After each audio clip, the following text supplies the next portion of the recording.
welcome back to Justin Talks Villa with probably the most iconic Villa player of all time. Would you say? I like the word iconic. Iconic, okay. Yeah, I've said that about a few players, but I think now I'm here with you. I think now legendary status of the elite level. Yes.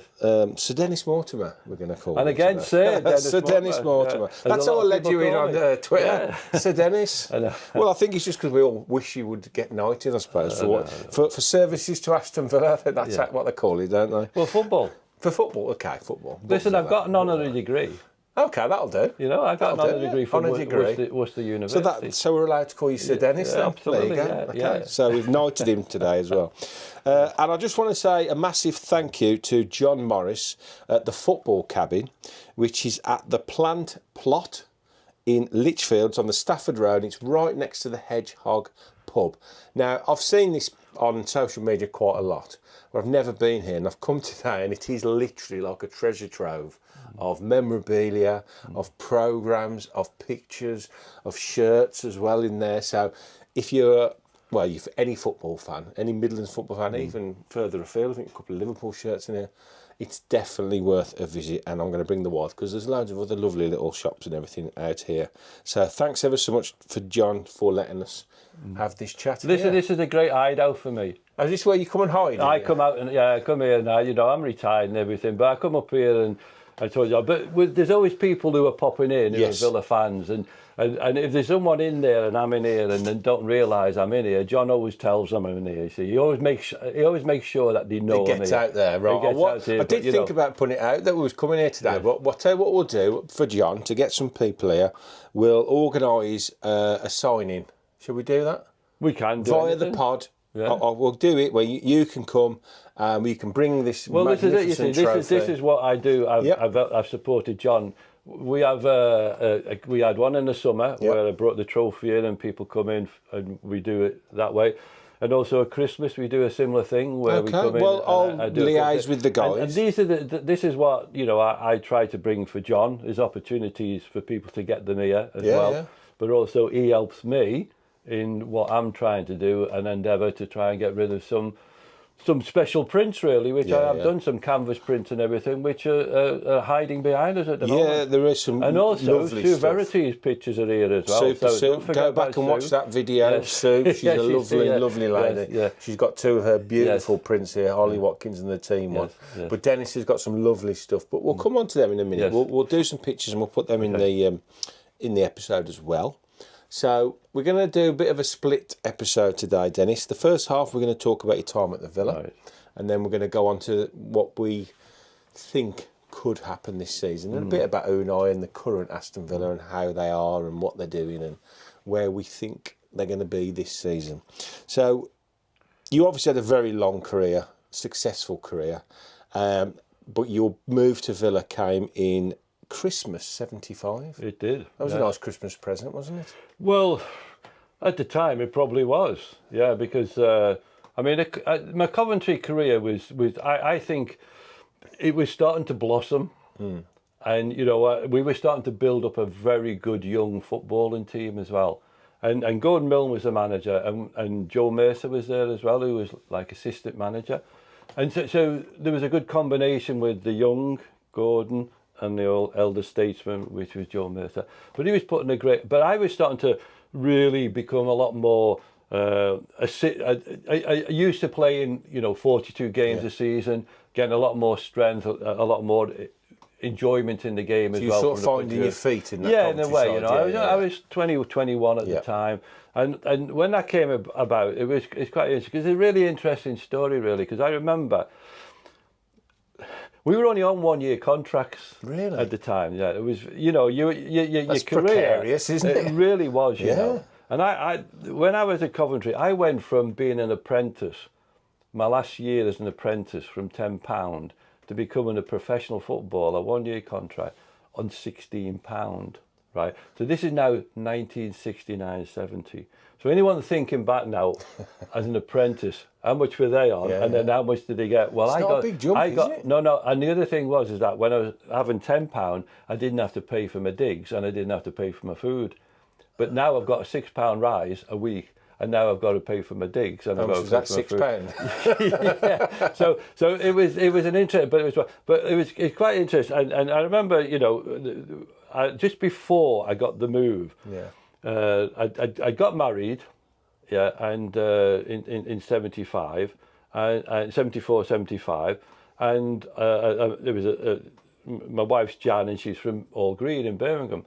Anyway, we moved to a house in Woolston, which is just down the road from Wrighton Training Ground, which is where Coventry trained. So it was really good. Anyway, we didn't have much because we weren't getting paid, as you can imagine, we weren't getting paid a great deal. But, you know, we had a house. Anyway, I remember I went into Curry's one day, and I wanted to buy a colour telly, one of these little Trinitons. I don't even remember them. Yeah. And it was colour was coming out. Anyway, all we had was a little black and white that was from my wife's mum and dad's caravan, right? So we had this black. Anyway, I thought I'll go. I was starting to get a little bit more money now from being in the first team. I can afford a colour telly now. Absolutely, I know, unbelievable. Anyway, so I've gone into Curry's and I said I'd like to buy one, but I wanted to buy it on finance. Yeah. Right. So the guy went away, came back, said we can't sell it to you. Really? Not even on finance? Yeah. How much was the telly? Wouldn't sell me one. It was about, I think it was about 150, 170 quid at the time. And this is a tiny one. I mean, you get one that big, you know, you get a 50-inch one now for about 10 quid, you know. Anyway, so I've done that. So I thought, oh, that's brilliant, isn't it? I can't even buy a television now. And obviously they've gone and checked. Well, he's a footballer. Oh, he's life, mate. You know, how far is he going to go? Where's he going to go? We can't. Can we trust the fact that he's contract? Anyway, it was a few months later where I got transferred to Villa. So how did that come about? Well, that came about really from the fact that Dave Cross, who was an ex-Ron Saunders player at Norwich, I remember the week where I moved to Villa, is that Dave spoke to me on the Monday morning after the Saturday games, and he said, "Oh, Ron Saunders, my old manager, spoke to me yesterday on the phone." This was the Sunday now between, you know, after the game.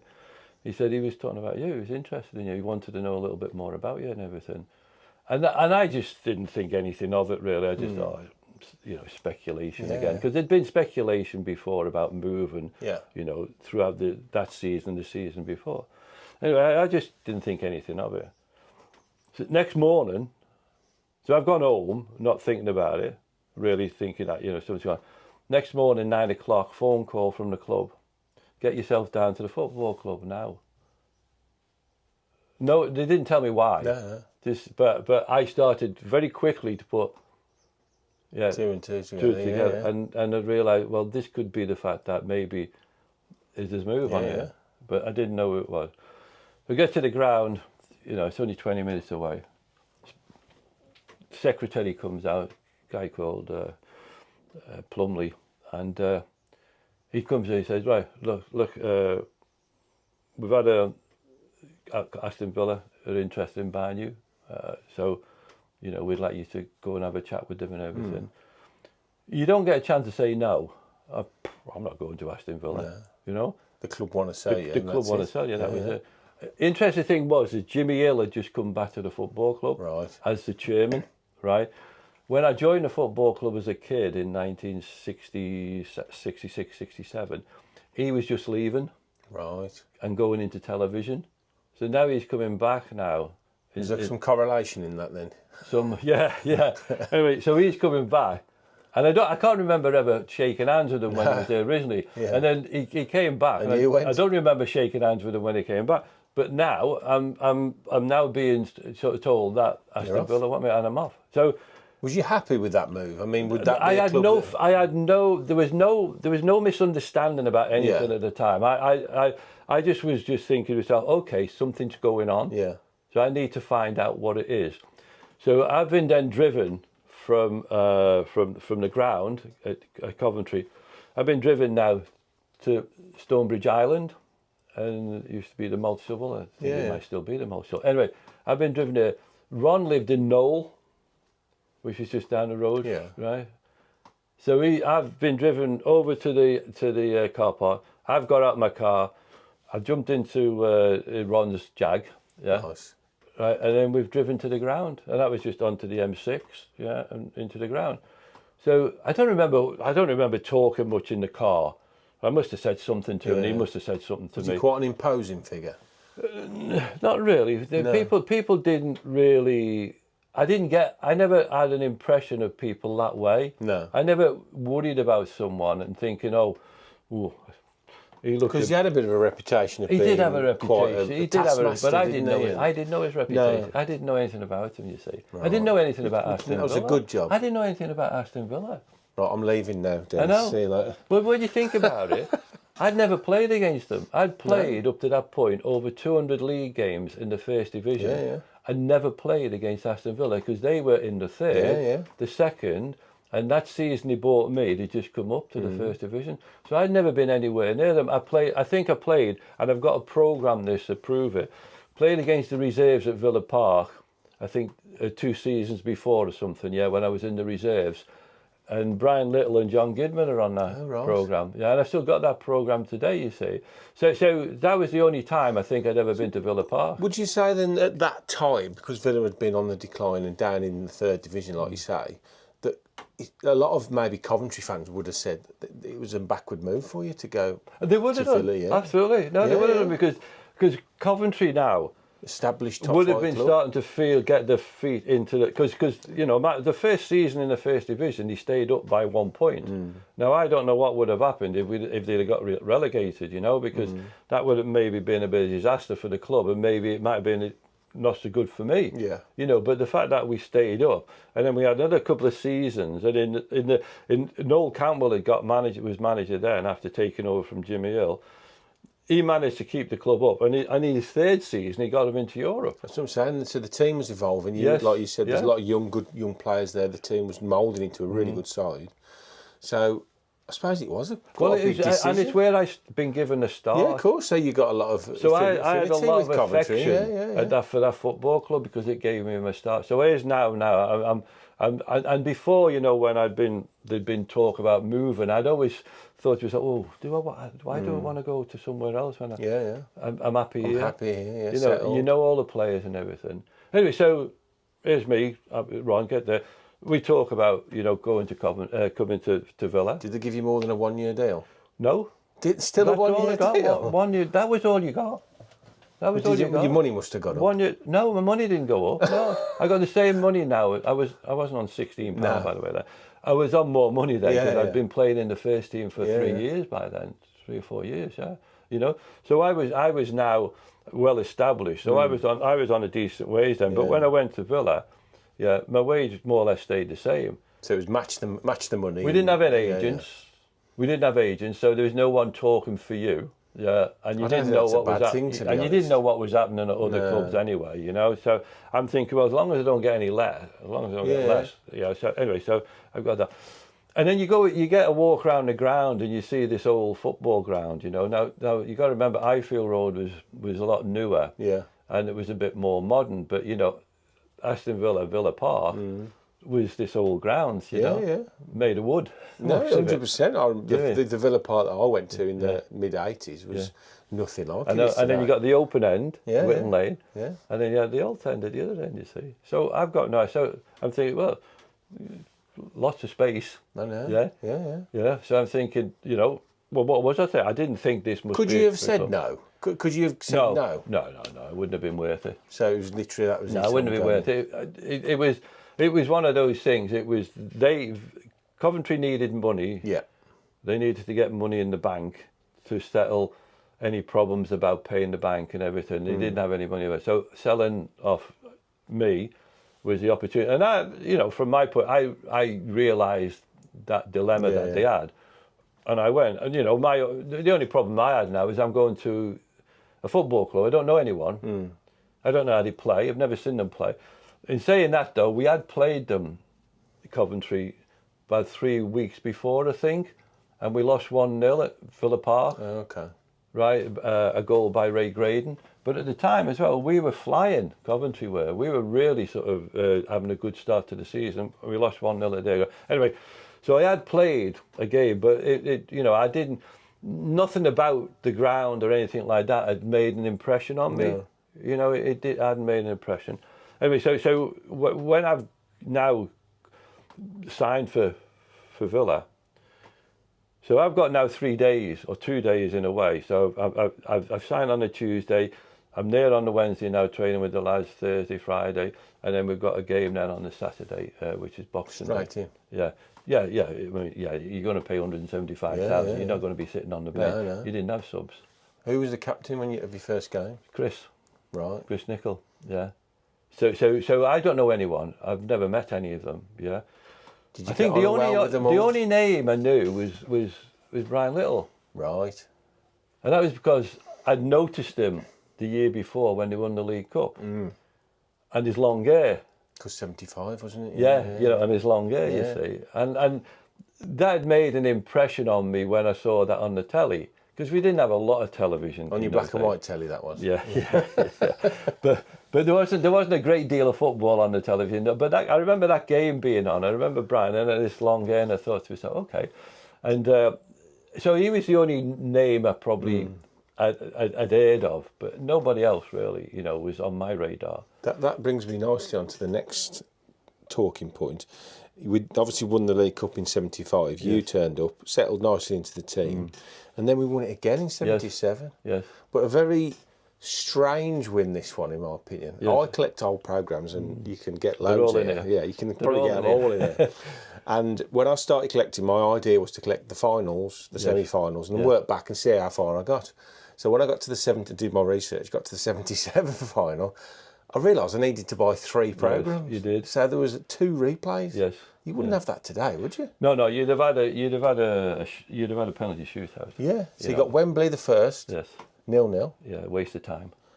That was the biggest waste of that was the biggest waste of my day ever. I honestly, I'll be honest with you, that game that day is just a blank. I don't know what went on that day at Wembley. It should have been a day which you could enjoy. Yeah. And hopefully, soak it all up and hopefully come away with a trophy and go round the ground and show it off to the fans. Was that because the game was poor? The game was rubbish. Yeah.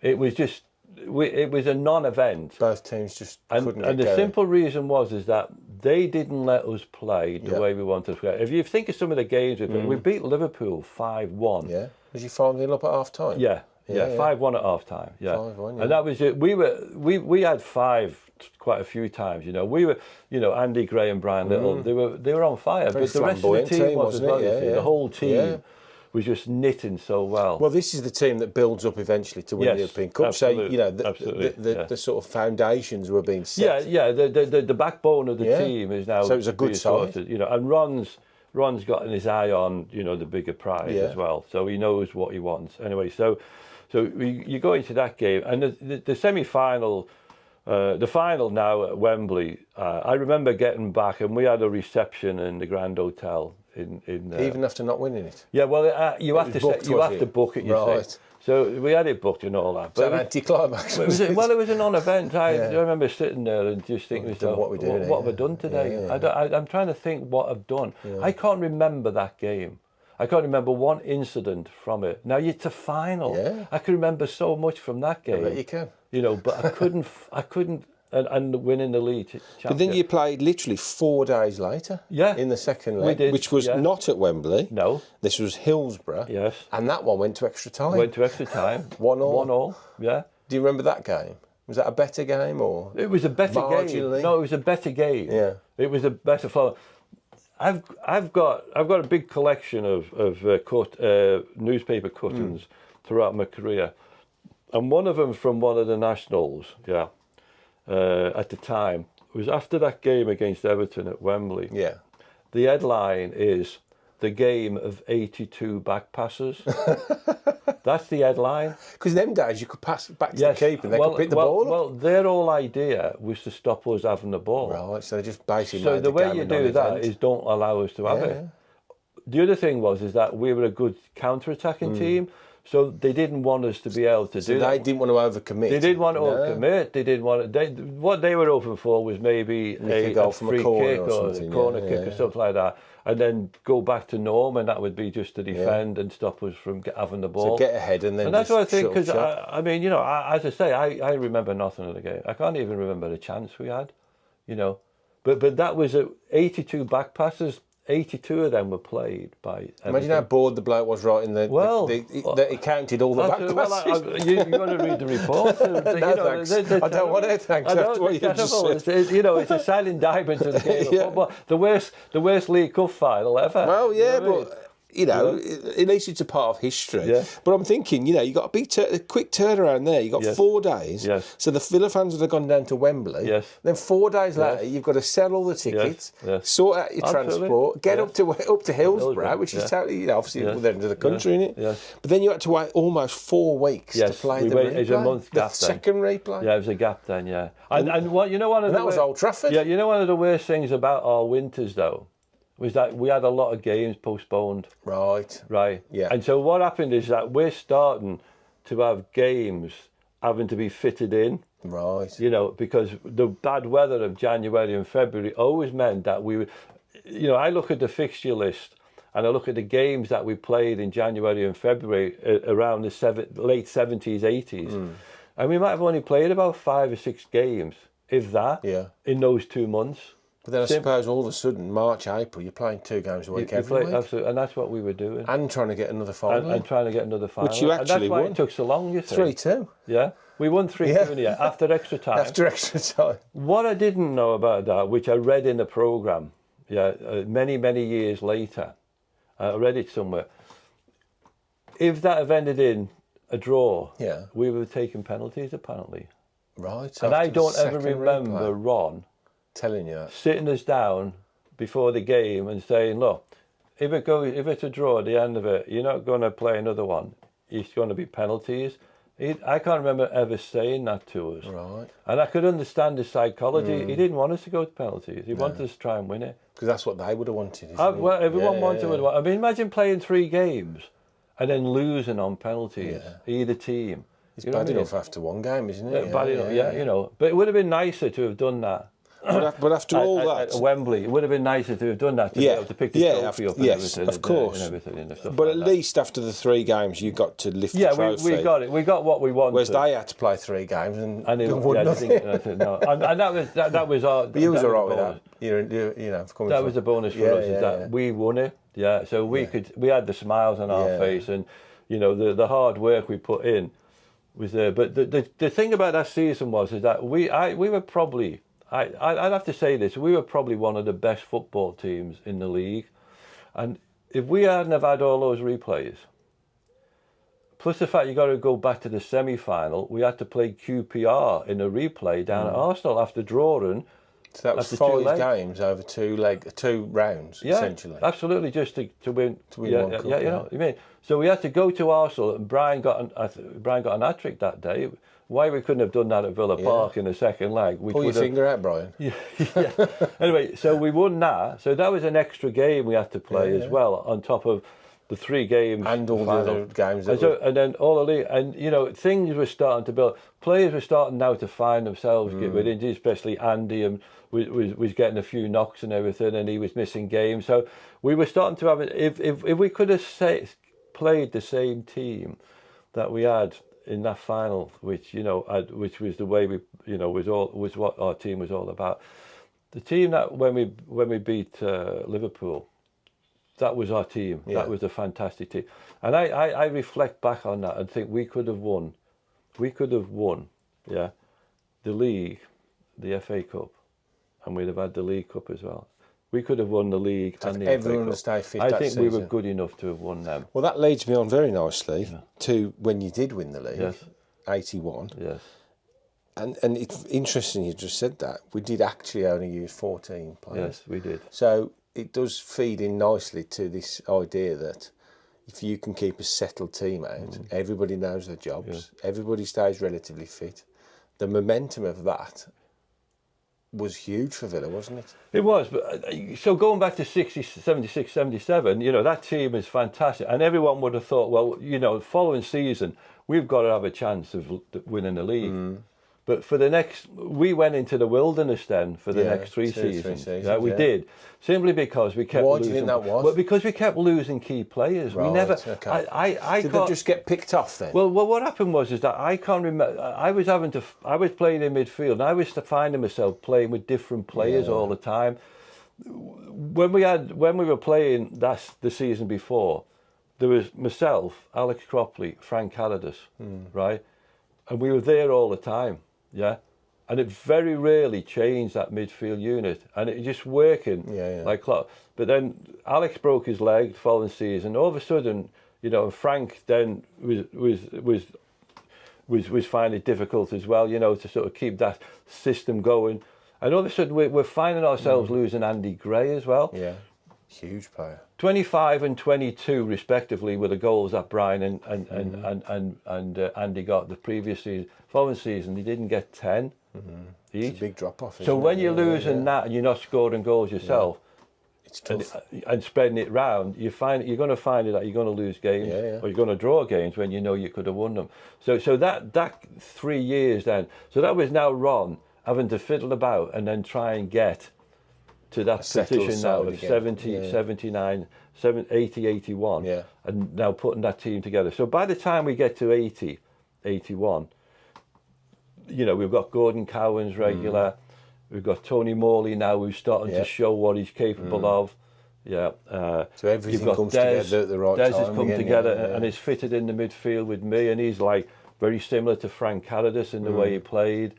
So he had that energy and everything to add to the midfield. Gordon Cowans now was a regular coming into game. We brought in a young Gary Shaw, right, who was a marvellous player at that age. And Ron went out and bought that big guy, Peter With, to come and play centre stick forward. him up front and cause because the way we play, I think the way we played our best football was when we had an outstanding target man. So with Andy Gray and Brian Little going back, that was what it was. That's how we played. We played into them, got it back. We moved up with them, and then we went from ball there. retention for a centre forward when you've got good midfielders is essential, isn't it? Absolutely, and we had that now with Peter, a journeyman in a way. Well, he was, but he was excellent. But he was an excellent. Yeah. He'd done it with Forest. He'd gone up to Newcastle. He came to us. It was a toss up really between coming to us or going to Everton. Having read Peter's book. And he came to us. He's a big Evertonian as well. So who made an impression on him then, Justin? Ron Saunders. Well, I've interviewed him for this podcast, and he essentially said that, and I said, well, as an Everton fan, why didn't you sign for Everton? And that reason, he just had a feeling that Villa was the right place for him, and it turned out to be a bloody good decision. And so Gary playing. And then Gary to come through as the foil for him. Unbelievable. With you guys having someone, if you're in a bit of trouble, you can go along and hit Peter. If you want to feed one down the line, sure he'll get in and cause havoc. Listen, we had perfect balance in midfield, and everyone now knew exactly. We had a perfect back four, and then the two guys up front, and as you mentioned earlier, 14 of us. There was only 14 players actually made that football team that season. So 7 of us played for the whole 42. Alan Evans only missed a couple of games. I think they were through suspension. Willie missed a few, mainly through suspension. But overall, we could have probably had, if the guys hadn't have been suspended. The other ones that the one change that was happening quite a bit was left back, and that was Gary Williams or Colin Gibson. And I think during that season they both played similar amount of games, you see. So, but that was the one position that was changing more. The rest of the team now was never changing. As I said, the only time it changed up front was when Peter got suspended, and obviously then Dave Geddes came in and had to take his place. But but overall, the sort of the nucleus team was set, and it was a team game. It's a team game. That's how you win things, is being a team. And we knew it, and everything was just went off great for us. But we knew we had a system; it was working for us, And you go through the season, you think to yourself, okay, we're going to need you're going to need a few fortunate days, when you get the breaks. Good luck. But overall, Ron said at the start of the season, we need 60 points and we'll win the league, and that's what we got. 60. He said that 60 points. Yeah, I've seen interviews with him, where he's been interviewed before the season. 60 points. Do you want to bet against us? Absolutely, yeah, absolutely. And that was, but it was again. Ron had built a great team, but it'd taken him 3 seasons to get there again. You see, but this team now was consistent from the point of view. People weren't going out the team, and then the balance of the team was being changed simply because we had someone else to come in for someone who you probably thought, well, they're not quite as up to speed as well. Because when the other guys aren't playing in the first team, where do they get that? Yeah, and they don't sharpness and stuff. And because there's only 11 players, and you take one along as a sub. I tell you what, we are going to talk about modern Villa. That was the idea for the second half, and we'll come on to the European Cup season. But that's just made me interested into a question I was going to come on to later. But I'll ask you now. With Villa's lack of activity in the market, and it's looking like, I mean, who knows what might happen, but it's looking like we're going to be more or less with the same squad we had last season, which is a very good squad. It is. I'm starting to, maybe I'm trying to talk myself into it a bit. That's not the worst thing in the world, is to have a team that's used to playing together. Absolutely. Me personally, looking at the team last season, you can have too many changes. I'm not looking. I wouldn't be looking. I'm thinking to myself, well, where would you change? I saw them play a lot of games, and I'm thinking to myself, well, if he gets the team playing exactly how when he's had his best wins, he keeps getting them playing that way. I don't know why you want to change anyone. You're only going to bring people in who can, now if someone gets injured, they can replace them. But I don't like the idea where you're bringing people in. For no reason. Particularly no injuries or no suspension. You're just changing for the sake of changing. You've got people coming in who you think to yourself, well, they're going to put pressure on the player in the team. The player's already under pressure in the first team. They're all under pressure to keep the players. They know that. Win games, So you don't need to have someone who's waiting in the wings to come in and take your place.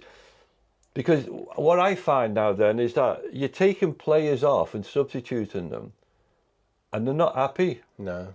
They're coming off the field. A little bit of friction. They're coming off the field and thinking, why me again?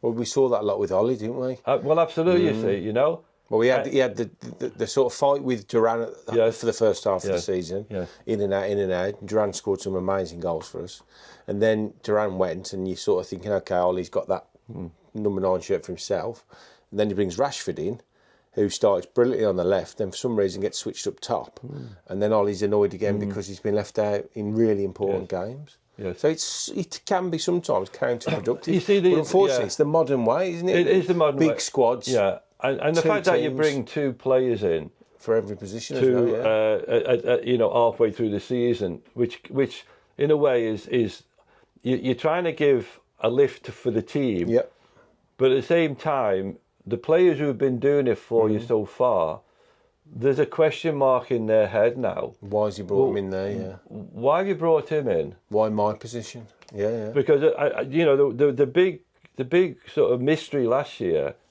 in that transfer window is that they bring the guy in from Borussia. Yeah, Marlon. Yeah. And doesn't get put in the squad. And all of a sudden, we think he's been brought in now to come on for Ollie, when Ollie needs to come off the pitch maybe and then put someone else in with a bit more, with probably a little bit more energy about them, right? Because Ollie does do a lot of work. He does, and he doesn't get a lot of the ball. I hate that position. Yeah. No one wants to play number 9 now, because you never get the ball. It's thankless, isn't it? You never kick the ball. And when you do, and you make one little mistake, you might not see it again for 10 minutes. When you come off, you could be substituted and find yourself thinking to yourself, well, I've done as best as I can today, but it's just not happened from the rest of the team. The team haven't given me... If Ollie was making, getting the ball and losing it in possession, or missing... And to be honest, he does miss some, what I would say, opportunities which Ollie should be putting away. But like you say, he'll be putting the pressure on himself. He puts the pressure on himself, yeah. But now the fact that you've got someone coming in, and then you go out and bring someone in on loan, well, not just one, but two. Two, yeah. All of a sudden now, you know... Well, you're putting Ollie's nose out, and then you put Marlon's nose out in a double. Well, so maybe it's not the end of the world that we are going to bring in lots of players. Listen, I mean, you know, the players that have been linked, Ramsey, Morgan, Rogers, how can you get rid of them? Well, Rogers can't be going. Sure. Unbelievable. You know, I mean, a pair of them. I mean, Ramsey's so unfortunate, you know, of being injured all the time. You know, he's sort of like, if he could get another full season, you know, he's this guy's got so much potential, but he drives the team, because you know what I like about both of them? They run with the ball. Yeah. They're my type of player. Well, they cause havoc, don't they, when you run with the ball? When you run with the ball, it's, you know, to me, like someone like what's the name? Went to Juventus. Douglas Luiz. Douglas Luiz. Yeah. He was a passer, right, where he could have ran with it, and I thought he was lazy personally. And I used to think to myself, you should be running. For a centre midfielder, yeah. You should be running at people when you've got this big. You shouldn't be passing the ball now square. Well, I think one of the standout moments for me last season was that first game against Arsenal when Rogers was just explosive. He's unbelievable. Listen, the guy's got so much ability. And he's big, he's tall, he's strong, well, he reminds me of Bellingham. But he doesn't have Bellingham's sort of mischievousness, which is not good. But he can grow into it. I don't like the side of Bellingham I don't like is that he always thinks he's right. Yes. Whereas Morgan Rogers is not like that. You know, he gets on with it. You know, and the thing is that he's only going to get better playing in a good team. Well, I think he needs to play in the 10 as well. I think we need to build the team around it, Morgan. Well, him and Ramsey, you know, and obviously John McGinn. See, John gets moved around a lot, and I don't know where John's best position is. I don't think he knows. Well, he does know, but he can't tell the manager. No. Well, he might have done, but the manager might have just said, look, I want you to play. You play where I want you to play. You know what I mean? But we will carry on with the Villa modern talk in a minute, but it would be remiss not to mention Dennis has brought this as well with him, this little trophy here, which is magnificent. And you know, it's the most iconic trophy. It is in football. 100%. It's magnificent. Probably that and the World Cup. Isn't when it? You know when you're in the final and you see it, when you walk past it, you go past it, and you see, and it's just there ready for you to put your hands on it. Was you ready for that moment when you? Because obviously you're never ready. No, you don't know what's going to happen. Listen, it was a game where we've gone into we were never ever given any chance to get there, really, from the punter's point of view.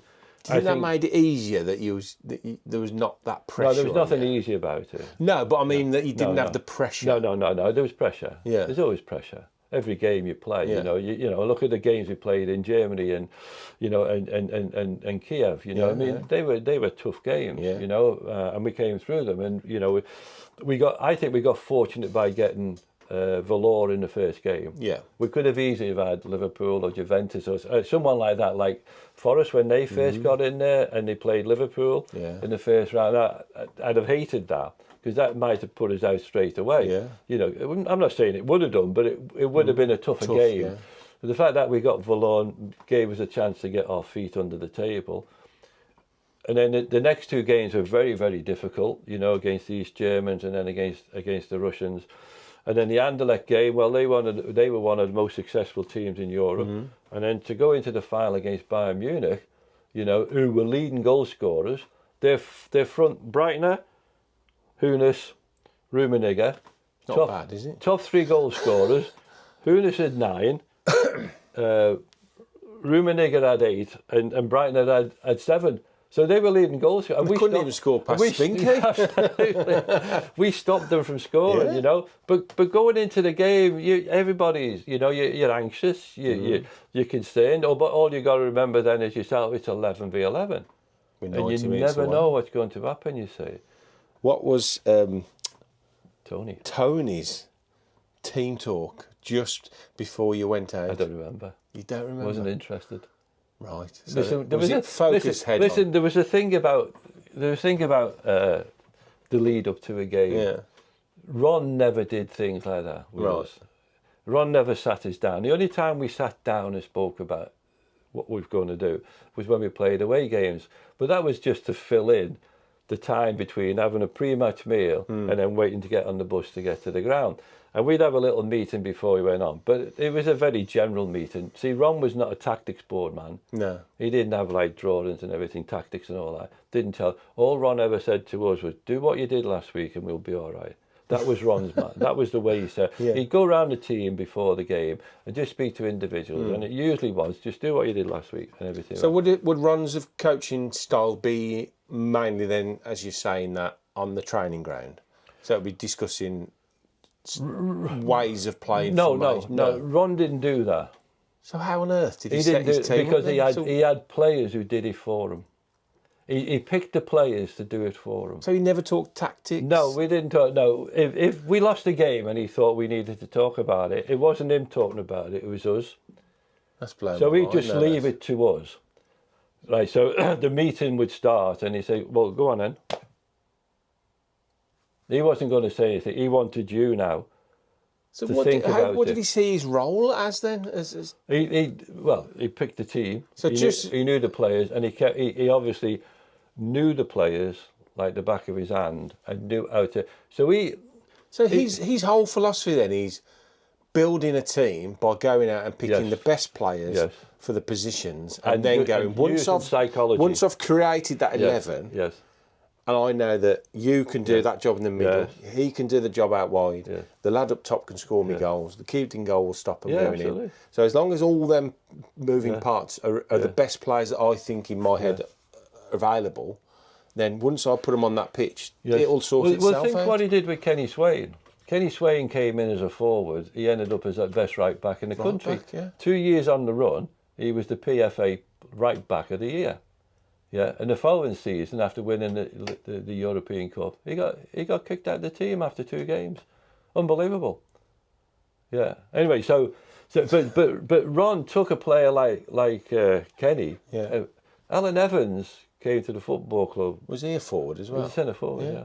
And he went to play it. So he's even then going to watch players. Well, he didn't watch players. No, well, he's getting Tony. So he's getting people in, Tony, yeah. and then he's saying, actually, I think he's a good player. Well, not the but time. you No, not shouldn't the time. No, this would develop. over time. Because what happened with Kenny? Kenny came in to the football club in 79, 78, 79, I think it was. Anyway, so Gidman's moved out. So Ron wants now someone to play right back. Yeah. And he's decided that Kenny Swain is the best player for it. And he was. But based on what? Based on what he sees in training? Based on Kenny's physique, his mentality, his distribution. So his assets as a footballer. His asset as a he footballer. felt Ron is that's Ron, perfect Ron's for a in right it, you back, see, yeah. and that's it. I want this in the right back. Absolutely. And he's got everything that I need. And the same with Alan. And what did he say when he said, "Can you play right back?" I don't know what Kenny said, but Kenny probably just went, "Got it, boss." Yeah. Right. So that wouldn't happen today. Because if he hadn't got that, he wouldn't have been in playing in the first team. So it was either play there or don't Yeah, play. because Peter with Gary Shaw, where's Kenny playing? Yeah. So now he's got a chance to rewrite his own history by going to play right back, and that was it. Brilliant. Yeah, and that was Ron was that. Ron is not like that. I think Ron was. I think most managers were like that. I don't remember Gordon Milne or even Noel Cantwell being that in depth around tactics. No. So it's a different era, I suppose. You had a team of players who you put out there, and you expected them to play that role. Personally, I don't ever remember being coached to play midfield. I don't. Never, ever.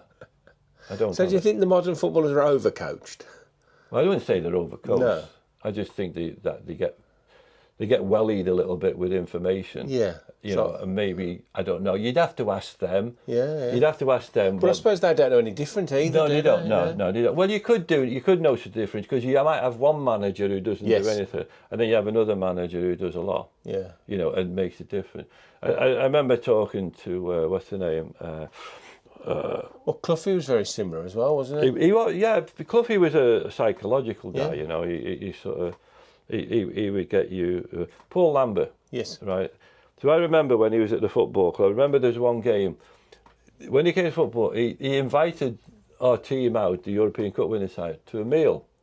Yeah, he wanted to take all the lads out. Anyway, the lads went out, but I couldn't go simply because I was now I was working with the FA at the time, and I was away on a course, so I couldn't go. Anyway, the next game I went to, I remember, what's the name? I got an invite down to go and see Paul. He called me. He said it to the tunnel. To what? No, not in the tunnel. In a little ante room off the dressing room. You see, you got the dressing room. Yeah. There's a little room there, which I think was like the physio room, with bedroom where you got a massage. Yeah. Anyway, so I got a call down, and I went into that room with him. It was about 2:15. Yeah. So I spent half an hour with him talking about things, and because I hadn't spoken to him obviously at the dinner because I wasn't there. So I was talking to him and talking about that. Anyway, I looked at my watch. It was about 10 to 3, and I thought, "Don't you go in now, Paul?" Yeah. He said, "No." I said, "I've done my work." So it was all done before. He's done his work on the week. That makes sense. Yeah. I've done my work during the week. Yeah. If we don't know it now, they'll never know. It's up to them now to generate the atmosphere now to go on a football pitch and put into operation what we've spoken about all week. And so now, before the game, the only thoughts the players had, and this was like Ron, the only thoughts we had was about how we were going to play. And that was what it was based on. It was all about how we're going to play. And just to remember the things that we did the week before, that enabled us to win. And that was Ron's mantra, you see.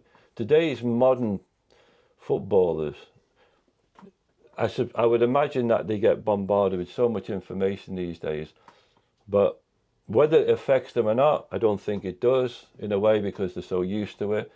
They grow up with it, But I would probably think that a lot of them find it boring to be sitting in a room watching another team play, and then think to yourself, well, that's how they play, right? This is what we're going to do. And then in the first minute of the game, you lose a goal because someone's made a silly back pass. And then everything goes out the window. Now, all the things that you don't know is going to happen might happen, and all of a sudden, what do we do now, boss? What do you do now? You know what I mean? Yeah. So the players know their roles. They know the roles. Yeah. Bailey knows his role. Yeah. And when he's effective, he's one hell of a player.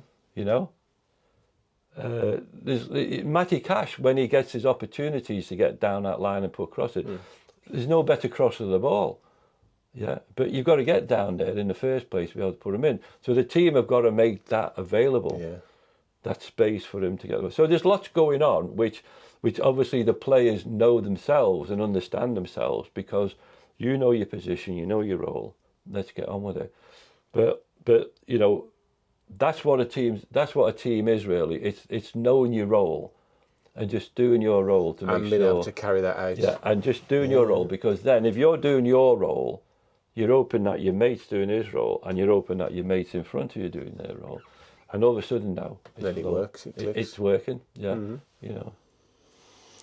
Mind blowing that is. It is. It's different. It is. There's different. But it is. things, But there's like you say, there's different ways of. There's more than one way to skin a cat, isn't there? There is. Yeah. Anyway, winning that before the game. Don't remember what Tony said to us.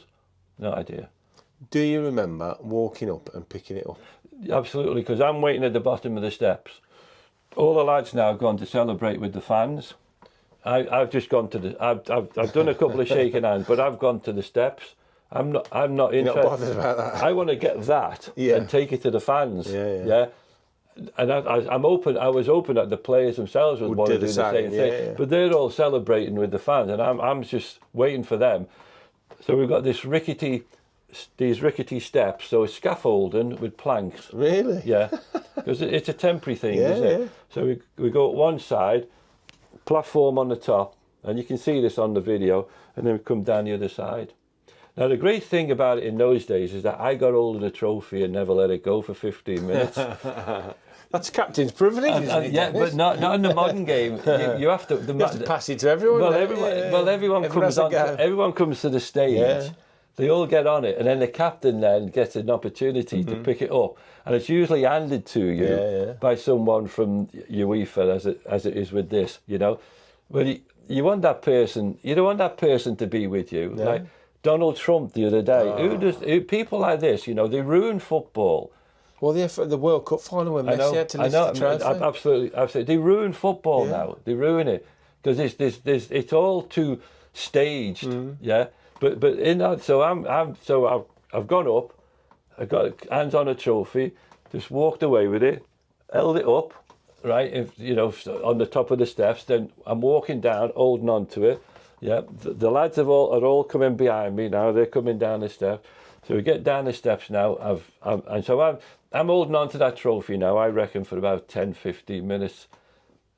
So I've got lots of photographs with the trophy. It's all Dennis in the trophy. Yeah, so one of the interesting things is, all the photographs I've got, right, of the lads and everyone, I've got a picture of most everybody holding a trophy, having it put on their head or something like that. Got a picture of most of them.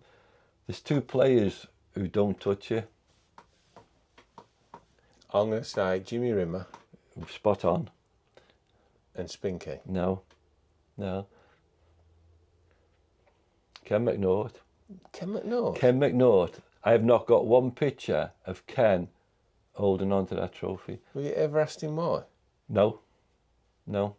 But I haven't got him. Well, I probably have actually, but I can't remember what he said. But I said to him, Ken, why didn't you touch the trophy?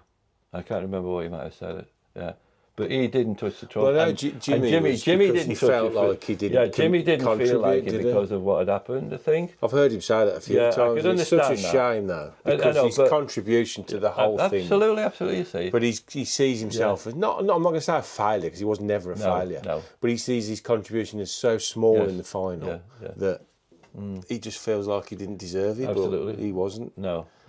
Well, we'll have a picture about that in a minute. Yes. So, we'll go on to Modern Villa. We'll have a few quick questions on Modern Villa. So, with a quiet summer now unfolding, what positive, I think we've already discussed this, positives from keeping that tight-knit squad? I think you said it, Russell. You know, the team that finished last season, the squad, surely that's got to be good enough. I'm not take Rashford out and take Asensio out. But Marlon comes into that. Personally, I didn't think they needed those players. I thought they had the players there anyway, and I thought, as I said earlier, I thought it puts pressure on other players, thinking, well, am I staying or am I going? Ollie Watkins must have just felt to himself, well, you got Rashford here, you got Asensio here, you got Marlon coming. What's happening to me? What am I doing? Where do I fit in now? And I'm sure the club is telling them. I mean, don't get me wrong. I wouldn't have thought that a player now just gets cold shoulder. Yeah. They can't afford to, can they? No. Because there's too much at stake, really. Yeah. But then there isn't too much at stake, because if now you have to move on, you're going to move on to maybe a better team, maybe a more successful team. You don't know. It's the players of today. There's a lot of transient footballers in the game now who are here today and gone tomorrow, and they move. There's a lot of, and I think it's a lot of the foreign players do that because you go back. I mean, if you're an English player, you feel as if you've got the kind of pull that a football team gives you. But the fact that now there's a lot of foreign players in, they're coming from all over, but a lot of them have already been in transit before. Yeah, all over the place, yeah. So it doesn't bother them. But you see, I think in our day, players didn't want to move. No, they were settled, I suppose. It's like with me moving from Coventry. I didn't really want to move. It wasn't me who put that forward. The only time you really feel you want to move is, as I say, when you've been dropped, they left out the team, and they've brought someone else in, and now you're surplus to requirements, and there's nowhere for you. So you want to play, or you're sitting on the bench all season. You don't want that. You want to be playing, and there might be a team out there that wants you to play, you see. So the team that finished the season, to me, has got the players and the necessary momentum to go forward again this which season. Leads me on to the next one. Do you see this Villa challenging? Obviously, with Liverpool, Man City, Arsenal, Chelsea investing a hell of a lot of money in their squads now. Can Villa still compete?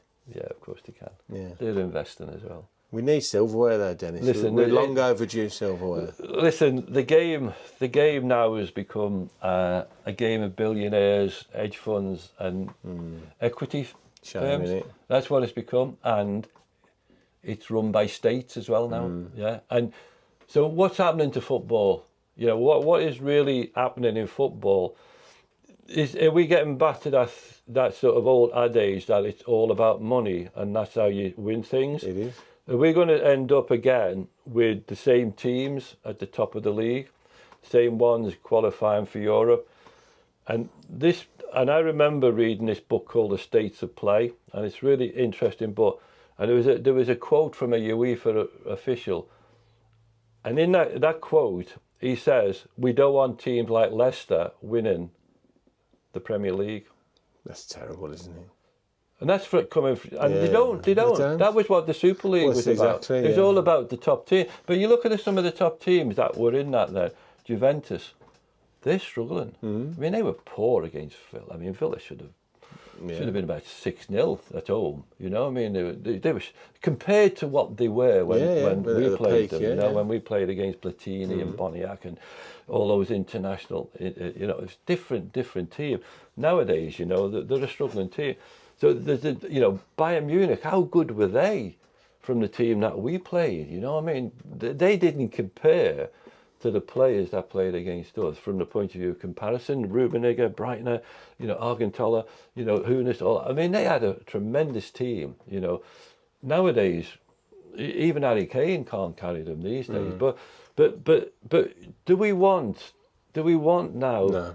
The say and it's but don't see a way out of it, Dennis, do you? There is no way out of it. They've dug themselves into such a deep hole now. Where the money's the only thing that matters. It's the only thing that matters. And you know this profitability, sustainability rules. You know, they're there for a reason. They're not working, are they? But teams are trying to fiddle away and cheat their way through them, and I find that disappointing. Really, you know, we're going away from this level playing field. Yeah. Which is what that was brought in to try and do. You know, and it hasn't. It's counterproductive now, isn't it? It's very counter. I mean, it's the fans who are getting it are happy. You know, when the Saudis took over at Newcastle, over the moon. The fans were loving that. You know, because now all of a sudden we're going to be with the big boys like Man City. But now they're annoyed because they've got all this wealth and they can't spend it anymore. You see. But and that's right. They shouldn't be able to just spend it willy-nilly. But how do you change that? Well, first of all, you make sure that you do what you said you're going to do, and you're going to sort Man City out. If you don't sort Man City out, well, I think with that ship sail, I just if you don't sort them out, then the problem with it is it's going to stay because everybody else will go to Man City. Look. How did you get out of it? You know, how did you get away with it? And they're just going to say, well, you know, give us 50 million and we'll show you how to do it. So money again, and there's so much of it now. Do you know of an English chairman or president, as he was called at Villa Park last season, that runs an English football club in the Premier League? Is there one? I'm sure there is. This is the Brighton. Maybe an English guy, I think. Yeah, but who backs them? Yeah. The money's coming. This is the thing, you see. They're all mega wealthy oligarchs. This is the other side of it, then, isn't it? It's the associated trades. That's the thing. So, who am I associated with? Right, but is already here. Look at what's happened to Crystal Palace. Crazy. Ruined it, really. Absolutely crazy, you know, for Crystal Palace. They're an outlier. They're fans now. They're an outlier. They don't like it. They've won the final. Everyone loves it because it's again now someone coming from that middle area, and they've won it with a great team, great footballers, great team spirit and everything. They've won the FA Cup, and because the guy who owns them also owns another club who's in the same. They're done for it now. They can't do it. They're still in Europe. Yeah. And maybe they've got a better chance of winning the conference than maybe the Europa, which is what Villa are in. Yeah. Now you've got to look at the Europa now where Villa are in, and they've got to be favourites. I think so. They've got to be fair. They should have won the 2 conference. seasons ago, yeah. The season before, they should have won. That should have been the first European trophy, the first trophy. No, I that they do. should have I picked hold a up. lot of hope for us. They should have won this that season. They should have won that. And now that they've gone down to Europa. They've got to be favourites for that. You know. I would agree. Right, we're going to finish on because I'm conscious I've took your time up far too much. It's okay. Some quick fire questions, which could be difficult, Dennis, because you love an answer. Is if you could strengthen 2 areas of the current squad, where would you look to strengthen? Well, I think centre back, Right. would be one. Because of the defensive problems we had last year. I think the problem is the formations that they use sometimes. You don't get like real centre halves like Alan Evans and Ken McNaught. They were 2 centre halves who are no nonsense. You don't play that way. The centre halves of today are like midfield players. Ball players, yeah. So the game itself now is got totally different ways of playing it, and I think at centre half now you need the centre half who does the job. Now Mings does a great job at corner kicks, because when corner kicks come in, he's very prominent at winning the ball. And that's the type of player. But you're also but the other side of it then is that he can be a little bit suspicious or susceptible when it's on the floor. Yeah. You know, and when he's passing and stuff like that. But overall, you know, you want someone in the back there who's mainly concentrates on defending. Yeah. Defence first. But we don't make players like that now. They've all got to play football out from the back, from the goalkeeper. So that's your big problem, is that those kind of centre halves don't exist. No. I look at the Italian sides now. They can't defend now. It's mad, isn't it? That They was can't their defend. bread and butter, wasn't Their it? bread and butter. Yeah, they can't defend. So now. we're saying the centre back. And looking for. I think you do need someone that can take the pressure off Ollie, but also be the kind of player that could help him in realising that, you know, I'm going to put pressure on you. I'm a goal scorer, and I'm going to take your place in the team.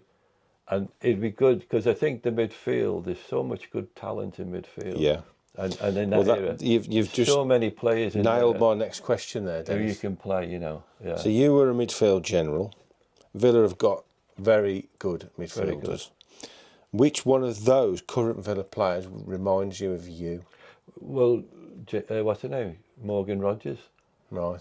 So you see him as the closest thing to you? Both him and Ramsey, as I said earlier, both love to get the ball. So what attributes does he see in them that you had? The first thought is... For anybody that has never seen Dennis play. All right. The first thought is to go forward. Yeah. It's not to go back. This is Douglas Luiz. Douglas Luiz, to me, would take the easy option. He'd go backwards, he'd go sideways. Both Ramsey and Morgan Rogers, they like to get the ball and run at people.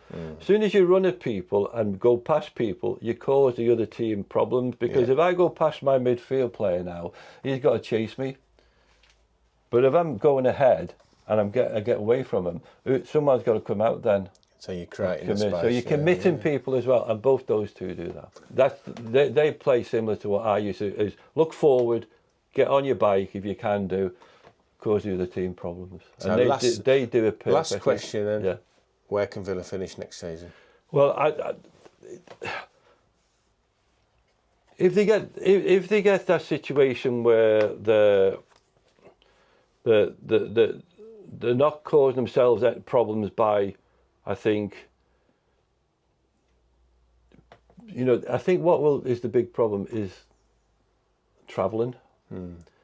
They're in now the Europa. The means playing. So it's the Thursday, Sunday issue again.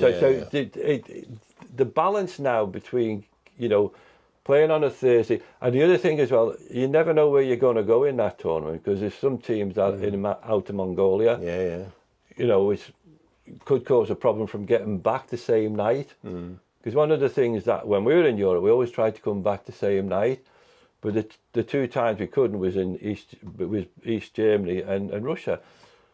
that's always the worst thing you want. You want to try and get back the next day so you can sort of, you're not having a day travelling, and then you're on Friday. It's different. They're going to play a bit later on, but that disruption, the way your season goes, that can be the biggest upsetter thing for a football team. Is that the balance of having Saturday, Wednesday, Saturday. If it gets changed in a way where players now are having to change everything about their daily routines, that can be one of the things that catches you out. But with the squad they've got, they should be able to balance that, you know, and bring players in. The big thing then is that given players who are not necessarily the first choice, but second choice, more of an opportunity to play, to be able to get themselves into the team. Because if Mallam doesn't play on a regular, if he doesn't get a 90-minute game, he's not going to feel as if he's part of the system. He comes on for 20 minutes, nothing happens for him. What does he feel? So you've got to. I think you've got to give players equal time on the football pitch, and if he can do that and get that balance right, there's got to be a trophy there this season. So at least one. Dennis Mortimer has just said we're going to win a trophy next season. Absolutely. There's got to be. You've heard it here first. Yeah, absolutely. Dennis, as always, it's a pleasure, and I thank John for using this lovely venue. So get down to the plot in Lichfield, and we'll try and do something here again where we maybe get some of the viewers down and meet Dennis and get to lift the trophy. Right on. Do a few signatures, but thanks ever so much. Thanks, Dennis. Thanks, Justin.